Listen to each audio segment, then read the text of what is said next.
안녕하세요. 초보택시입니다. 전기택시 내년 중후반 되면 굉장히 탈만하겠다라는 생각이 듭니다. 그래서 지금 전기택시는 구입을 조금 자제하시라. 그때 되면 국산차도 꽤나 할인을 해야지만 팔릴 것이다 라고 생각됩니다. 야, BYD 중국의 전기택시를 사라는 거냐? 라고 하시겠지만 선생님들, 우리 택시에서 지금 가장 많이 판매되는 게 뭐죠? 소나타죠. 소나타 지금 국내에서 만드는 거 이제 아니죠? 다 중국에서 중국의 노동자분들이 만드는 겁니다. 네, 그렇게 애국하시는 분들은 소나타 안 타고 K5 타시겠죠? 자, 이제 그런 거 생각하지 말고 좋은 제품이면 우리가 사면 되는 겁니다. 그리고 자국이잖아요. 그러면 국산차가 시장을 빼앗기지 않기 위해서 전기택시를 합리적인 가격에 좋은 거 내놔주면 되는 거예요. 근데 그게 아니니까 우리가 아쉬워하는 거죠. 적어도 지금의 전기택시에 대해서는 저는 추천드리지 않아요. 가격이 너무 비싸요. 말도 안 되게 비싸고 그건 연료비로 차값 차이를 상쇄시킬 수가 없어요. 그냥 기사님들이 그나마 이 유행에서 내가 좋은 선택을 했다라고 착각하는 것이지 이미 이제 연료비 차이를 상쇄시키기에는 적어도 5년에서 7년 이상이 걸리고 그러면 그 사이에 우리가 차 타면 고장이 안 날 수가 없잖아요. 근데 일반 가스차야 고장이 당연히 나겠지만 나도 얼마 수리비가 안 해요. 근데 전기택시는 감속기나 모터 하나 고장만 나도 사실은 1, 2년치에 연료비 상쇄시킨 거 다 날아갑니다. 그래서 지금의 전기택시 가격은 최소 저는 여기에서 30% 이상은 내려야 된다. 결국 소비자가 한 3천만 원 중반 이하에서 꽤 큰 스포티지급의 전기택시를 살 수 있어야 된다라고 생각해요. 근데 지금 이 정도는 토레스 하나가 있죠. 네. 그래서 내년 중후반이 되면 굉장히 달라질 것이다. 왜? 참고로 오해하지 마십시오. BYD는 전기택시로 적극적으로 파는 걸 그렇게 원하는 것 같지 않아요. 우리가 오해를 했던 게 처음에 들어오면 아무래도 인지도가 부족하니까 택시 시장을 먼저 적극적으로 두드리겠지라고 생각했지만 전혀 아니고 적어도 지금 BYD가 차량을 3대를 내놨어요. 처음엔 좀 작은 차, 그 다음에는 세단 내놨고 이번에 나온 게 C라이언 7이라고 SUV예요. 굉장히 좋은 SUV인데 정말 합리적인 가격에 내놨어요. 그래서 지금 적어도 전공법으로 국내의 일반 전기차와 일반 소비자에게 선택을 받겠다라고 경쟁을 하고 있습니다. 네. 근데 결국은 이렇게 가면 BYD는 규모가 큰 회사고 계속 한국에 자동차를 밀어넣을 거고 그리고 여기에서 또 테슬라가 있고 테슬라도 내년에 저렴한 모델 Y가 나옵니다. 그러면 그걸 적극적으로 계속 한국 시장에 밀어넣을 거고 결국 내년 중후반이 되면 지금 상황과 전혀 달라져요. SUV에서 괜찮은 가격에 선택할 수 있는 차량들이 꽤나 증가해요. 그래서 그때가 되면 할인을 굉장히 많이 할 겁니다. 안 하면 안 팔리는 상황이 되면서 우리도 전기택시도 우리가 그때 유리하게 선택해서 괜찮은 가격에 시작할 수 있다는 거예요. 근데 그 신차보다 더 중요한 건 중고차가 있다라는 것이죠. 그래서 일단 요거 출처는 BYD 홈페이지입니다. 요거 한번 들어보시고 제가 무슨 얘기인지 생각해 보십시오. 왜 내년 중후반 이후에 전기택시를 하시라는 건지. 자, 일단 BYD C라이언 7이에요. 이게 이번에 며칠 전에 이제 출시가 됐는데 가격이 4,490만 원입니다. 일단 국산차 전반보다는 저렴해요. 아니면 요거보다 훨씬 작은 일반 세단이나 그런 것과 비슷하죠. 자, 4,490만 원인데 이게 어느 정도냐? 우리 기사님들 스포티지 알죠? 택시에 있는 그 스포티지 그거보다 훨씬 큰 차예요. 굉장히 차가 좋은 전기 택시인데 가격이 4,490 시작이에요. 그래서 이것도 아마 택시로는 판매하는 것이 아니니까 택시 보조금을 받을 수 있는지 없는지는 모르겠어요. 일단 적극적인 기사님들이 지금 이걸 보러 간다라고 얘기는 하세요. 근데 이걸 보조금이 어디까지 나오는지는 지금 아직 모르겠습니다. 그건 이제 구체적으로 조금 지나면 나오겠죠. 그런데 차값이 4,490에다가 회사에서 초기에 프로모션으로 좀 지원이 있어요. 그래서 거의 새 차를 지금 4천 초반에 살 수 있습니다. 스포티지급의 새 차를 4천 초반에 산다. 전기차인데. 자, 이것만 해도 우리는 굉장한 거죠. 자, 근데 여기에서 중요한 게 뭐냐? 자, 일단 차량 자체는 주행거리 390km, 그 다음 제로백이 6.7초. 굉장히 성능이 좋다. 우리 기사님들이 좋아하는 시원시원하게 가속하고 잘 나가는 그거 맞다. 근데 심지어 차가 엄청 커요. 큰 차예요. 이 차가 지금 보시면 딴 차랑 비교를 해놨습니다. 자, 소렌토 스포티지 산타페 있죠? 자, 스포티지가 좀 작은, 우리 그래도 택시에서는 좀 큰 편이죠. SUV형에서. 자, 스포티지가 있고 그 다음 산타페 소렌토는 크죠? 지금 비교를 해보시면 BYD C라이온 7이 산타페와 비슷한 급이에요. 4830, 4830. 스포티지는 4685예요. 스포티지보다 훨씬 길어요. 큰 차예요. 그리고 전폭도 스포티지가 1865예요. 그 다음 소렌토 산타페가 1900. 근데 이 BYD C라이온이 1925예요. 차가 길고 옆으로도 넓은 차예요. 근데 전고가 1620. 자, 보시면 아시겠지만 차가 굉장히 날렵한 스타일로 멋지게 생겼습니다. 그래서 낮아요. 그래서 차가 앞으로 길고 옆으로 폭도 넓은데 위아래는 낮은 그런 형태라고 보시면 됩니다.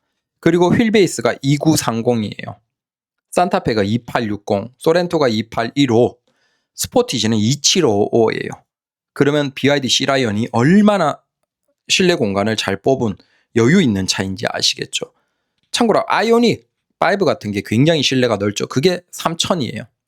그래서 BYD C라이온 차가 요 사진상으로는 잘 모르시겠지만 굉장히 크고 넓고 낮고 날렵하게 생긴 전기차인데 398km 공인 연비라고 보시면 됩니다. 공인 주행 거리. 네. 그리고 빠르다. 근데 이 차가 지금 출시 가격이 4,490만 원에 4천 초반에 회사가 프로모션하고 있고 살 수 있다라는 겁니다. 그래서 택시 기사님들 사이에서도 이걸 보러 간다라는 기사님들이 꽤나 계세요.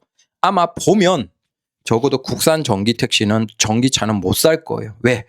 그냥 급이 한 급 혹은 두 급 이상 좋은 차예요. 그래서 아마 국산 자동차에서는 제발 택시 기사님들이 이걸 모르길 원할 거예요. 근데 우리가 보면 알겠지만 이미 소나타가 중국에서 만드는 차예요. 근데 소나타에 거부감이 있습니까? 지금 없죠. 저도 너무 만족하고 수많은 소나타 타는 기사님들이 다 정말 만족하고 있어요.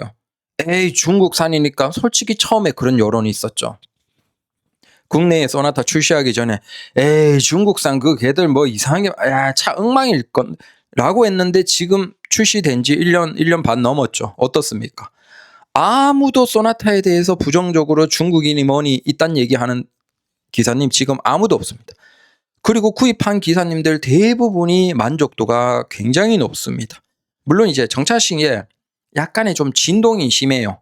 네, 그 정도를 제외하면 연비, 크기, 장고장 거의 없고 저도 지금 이제 4만 후반, 5만 넘어가거든요.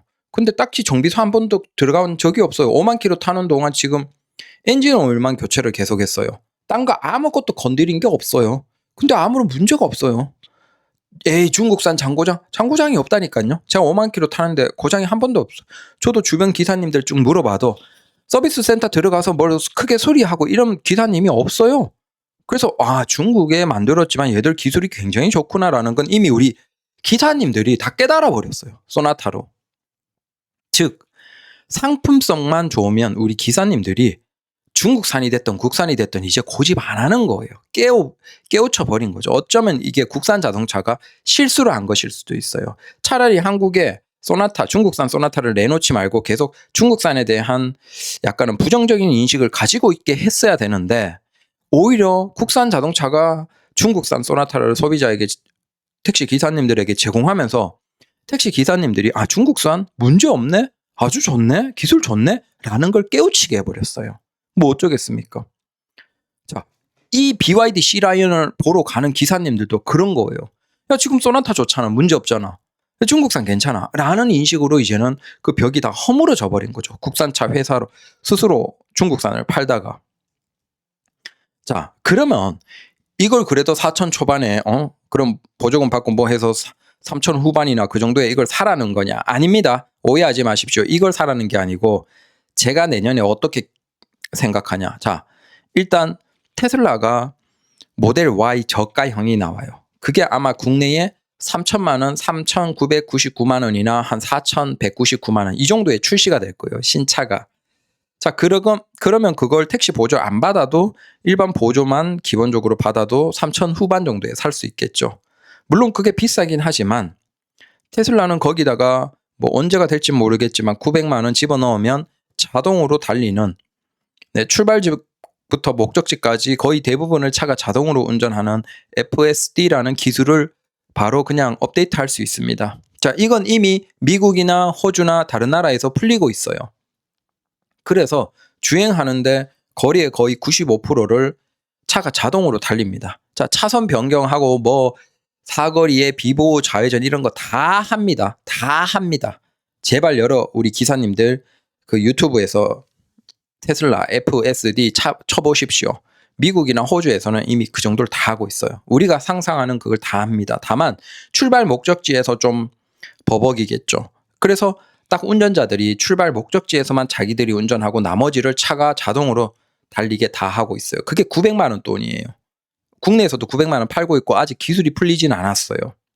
즉 테슬라를 제일 저렴한 거 3,999만 원 정도에 사서 보조금 조금 받으면 한 3,700 정도 가능하겠죠. 좀 많이 나오면 더 싸질 거고 거기다가 900만 원 얹으면 이제 우리가 손님이 탔을 때는 이걸 쓰면 안 되겠죠. 근데 손님이 안 타고 있을 때는 뭐 나 같은 경우에는 저 인천공항에서 시청 가.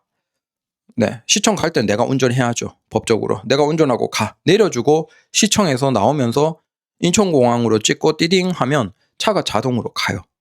그러면 나는 그냥 앞만 멍하니 좀 의자 뒤로 좀 제껴놓고 편하게 보면서 오면 되는 거예요. 대부분의 운전을 차가 자동으로 한다니까요. 이게 안 믿기시겠지만 이게 지금 가능해지고 있어요.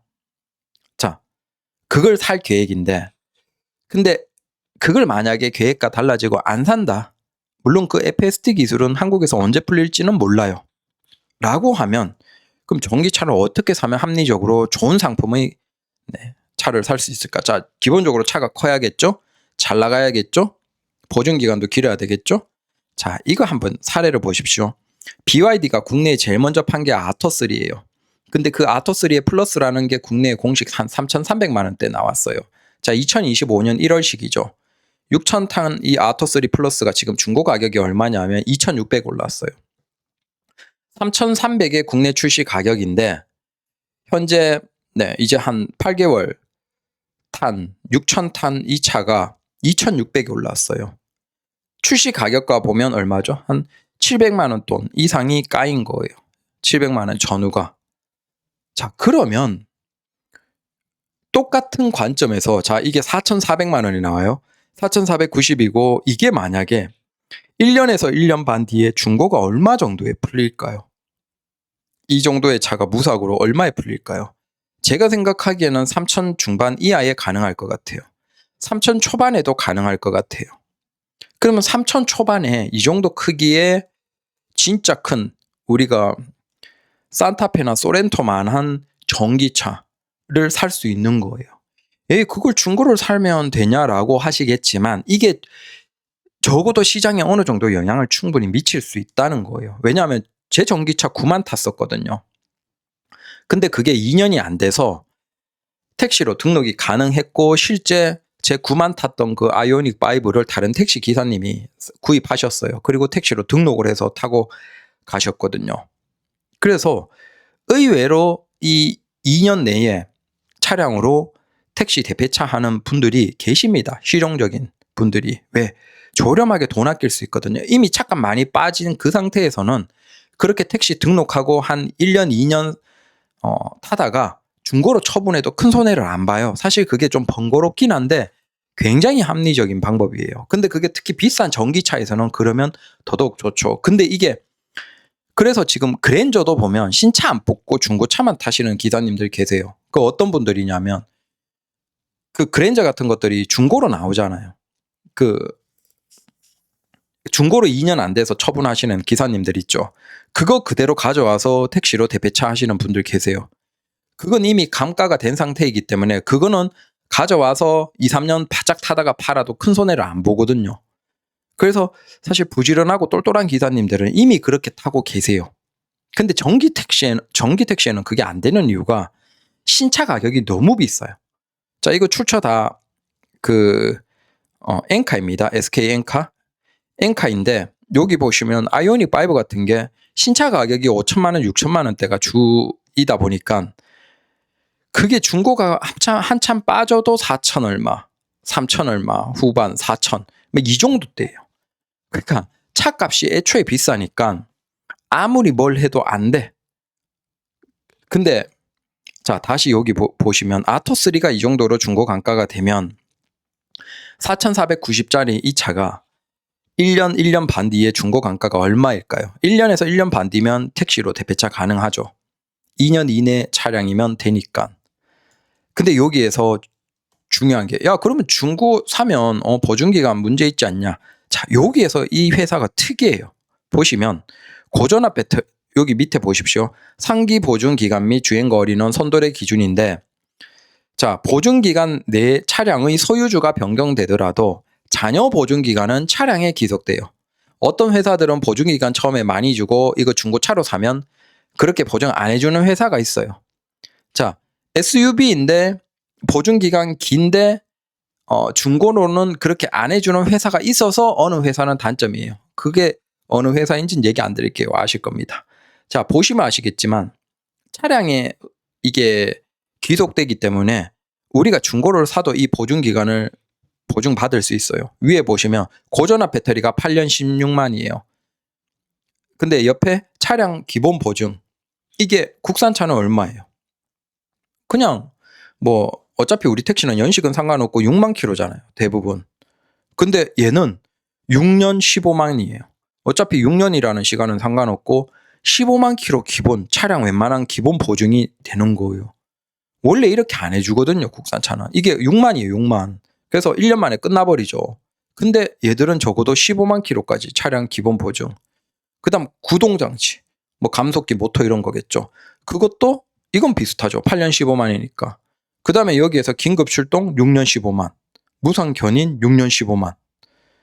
그러니까 보증기간이 기본 차체 보증이 충분히 길게 해주기 때문에 이건 만약에 한 1년, 1년 반 지난 중고는 우리가 사서 택시로 좀 쓰다가 한 2년 정도 타다가 또 팔고 또 다시 대폐차고 이렇게 해도 큰 손해 안 보면서 보증기간은 다 살아있고 웬만한 게 다 가능한 거죠.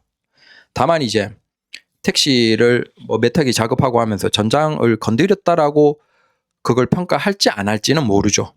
네, 적어도 아직 공식적으로 택시를 안 파니까. 그래서 결국은 이 차량들이 이제 탈만한 이건 차 크고 괜찮은 SUV거든요. 근데 이게 중고 시장이 한 3천만 원 초반 아니면 진짜 그 정도만 떨어지면 솔직히 그랜저 같은 거 살 바에는 저는 이게 훨씬 낫다라고 생각합니다. 네. 그리고 약간 옵션 많이 넣은 K5 같은 경우에도 뭐 소나타는 어차피 옵션을 넣을 수가 없으니까 종류가 별로 없으니까 사실은 뭐 가격 차이가 큰데 K5 옵션 많이 넣으면 꽤나 비싸거든요. 그래서 K5나 소나타, 그랜저 사는 가격, 신차 사는 가격보다 오히려 더 싸게 한 1년에서 1년 반 된 중고로 이렇게 큰 차, 산타페, 소렌토보다 더 큰 차를 SUV인데 전기차로 살 수 있는 거예요. 네, 굉장하죠. 그리고 스포티지도 비싸요. 거기다가 옵션 조금 넣고 하면 비싸요. 그래서 이게 생각보다 이거 중고 나오면 택시 기사들한테 이 차 이거 인기 있겠다 라는 생각을 한 거죠. 그리고 지금 이게 신차로 4,490에 내놓을 정도면 사실은 얘들이 마음먹고 택시 시장 공략하면 야, 이거 국산차 택시는 힘들어지겠다.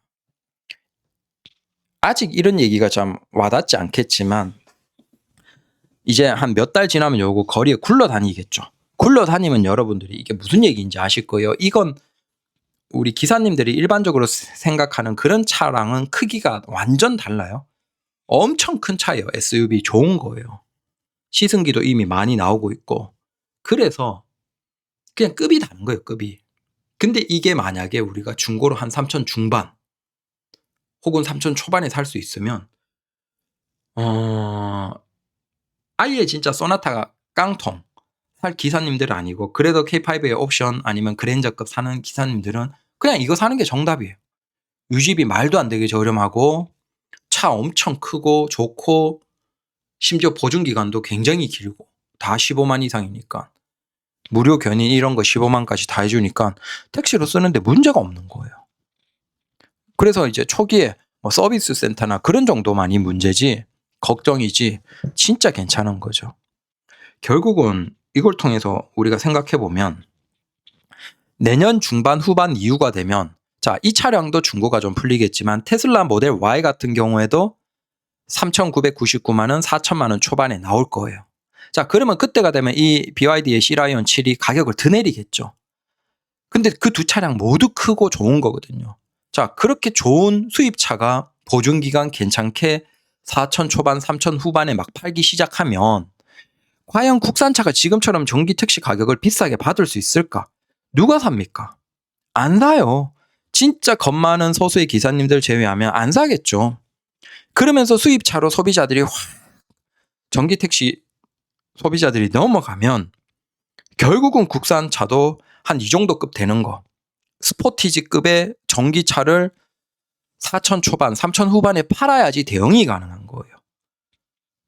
그걸 이제 보조하고 택시 보조까지 받고 한 3천 중반, 초반 이 정도까지 안 팔면 시장을 못 지키는 거예요. 완전 빼앗기는 거죠. 근데 이렇게 시장 넘어가 버리면 못 돌리거든요. 그래서 저는 국산차도 내년 중후반 하반기 정도면 이런 걸 대응하는 꽤 저렴한 크면서도 좋은 전기 택시를 내놓지 않을까라는 생각을 한다라는 거예요. 그래서 지금의 그 작은 전기차나 막 세단인데 그런 전기차는 가급적이면 사지 마십시오. 저는 추천드리지 않습니다. 우리가 1년 반만 지나면 전기 택시 굉장히 저렴하면서도 아주 크고 좋은 것들을 살 수 있다. 그러면 이런 거 저도 역시나 내년에 이제 전기 택시 하면서 그걸 자가용으로 쓸 겸 돈도 아낄 겸 집에 차 정리하면서 생각이거든요. 그래서 자가용으로 쓰기 좋죠. 번호판만 노란색이고 옆에 붙고 뒤에 붙고 위에 꽃갈 요거 자석으로 다 하면 되거든요. 그러면 내가 그냥 자가용으로 쓸 때는 어차피 우리가 가스 보조 받고 이런 게 아니기 때문에 법적으로 꿀릴 게 없어요. 그러니까 가스차는 이걸 자가용으로 쓰고 평소에 이렇게 하면 오해받을 수 있죠. 네. 근데 전기 택시를 어차피 보조받는 게 연료비가 없으니까 그 자석으로 해서 평소에는 다 트렁크에 넣어버리고 그러면 번호판만 노란색인 거예요. 근데 요즘에는 번호판이 막 이상한 색들이 많아요. 막 회사용 있고 전기택시용, 전기차용 있고 파란색 한때 나왔던 것도 있고 막 이상해서 사람들이 번호판 색이 다른 걸 이상하게 생각 안 해요. 그래서 그거 다 떼버리면 그냥 일반 자가용인데 번호판만 노란색인 거예요. 네. 괜찮죠. 그렇게 쓰다가 택시 일할 때는 그냥 자석으로 그냥 착착착 붙거든요. 그러면 옆에 붙이고 뒤에 붙이고 위에 꽃갈 달면 되죠. 꽃갈 그거 자석은 걱정할 필요 없습니다. 그걸 불을 안 넣으면 돼요. 그러니까 충전식으로 꽃갈을 해야 되는 이유가 가등이 불이 들어와야 되는데 불 그게 아무 필요가 없어요. 왜냐하면 요즘에는 그 불을 보고 타는 사람이 거의 없어요. 어차피 앞에 여기 실내에 다는 거 있잖아요. 빈차 표시가. 그거 LED 엄청 강해요. 요즘 거. 근데 그거 뭐 몇만 원 안 하잖아요. 근데 엄청 강해서 멀리에서도 빈차 보이고 그다음 차량 숫자 넘버 다 보이죠. 그다음에 또 대부분이 콜로 손님들이 타기 때문에 사실은 위에 가등 빈차등 불 들어올 필요가 없어요. 어차피 가면 예약도 있고 번호 쭉 나오고 있기 때문에 손님들이 그 예약 번호 나온 거 보면 가등이 불 들어오고 안 들어오고가 상관없거든요. 그리고 어차피 예약으로 가면 예약했기 때문에 가등이 불이 꺼져 있어요. 그래서 전통적으로 나는 야간에 길방한다. 자, 이런 기사님들 제외하면 가등에 그 불이 들어오는 기능이 필요가 없어요. 그래서 그냥 가등을 불 안 들어오는 자석식으로 하면 가격이 싸고 불편하지 않아요. 충전 불편 이런 거 없거든요. 블루투스 연결할 필요도 없고 그게 불 들어오는 그것 때문에 블루투스 연결하고 그러면 충전해야 되고 그래서 선을 따서 연결하거나 충전식으로 하거든요. 그 비용이랑 불편함이 있었는데 이제는 그걸 안 해도 되죠. 그러면 그냥 자석만 있는 그냥 가등만 법적 문제 없는 거 해놓고 그래서 이렇게 크고 좋은 거니까 이런 건 그냥 자가용으로 평소에 쓰다가 일할 때는 착착착착 4개 붙이면 거의 1분이면 다 붙이고 끝나죠. 그럼 바로 일 나갔다가 딱 할 수 있기 때문에 굉장히 괜찮겠다라는 생각을 한 거죠. 그래서 확실히 뭔가가 좀 달라지고 있다. 다를 것 같다. 예전이라면 모든 그 전기 택시 시장을 공략했던 게 이제 택시 시장을 공략했던 게 사실 르노죠. 근데 같은 시장 안에서 비슷하게 생산하기 때문에 가격적으로 차이를 만들어내기가 어려웠고 거기에서 QM6 같은 게 나오면서 좀 반등을 분명히 했어요. 근데 스포티지로 대응을 하면서 그 시장도 다 지금 국산차가 대응을 했죠. 근데 그 외에는 이제 수입차가 소수 있었고 하지만 대부분 가격이 높았기 때문에 경쟁이 안 됐어요. 근데 지금 이제 달라지고 있는 건 BYD는 적어도 저렴한 가격을 가장 첫 번째 장점으로 들어오고 있거든요. 자, 이게 핵심이에요. 기존에 이제 택시 시장을 국산차가 먹을 수 있었던 건 적어도 가격에서 가장 쌌기 때문이에요. 하지만 그 가스차와 전기차의 가격 차이가 꽤나 크고 전기차로는 계속 수익을 많이 얻고 싶었는데 BYD는 저렴한 가격으로 밀고 들어오기 있기 때문에 이건 다른 상황이 되는 거죠. 그래서 결론은 전기택시 내년 중후반 넘어서 사시라. 좋은 일이 있다. 감사합니다.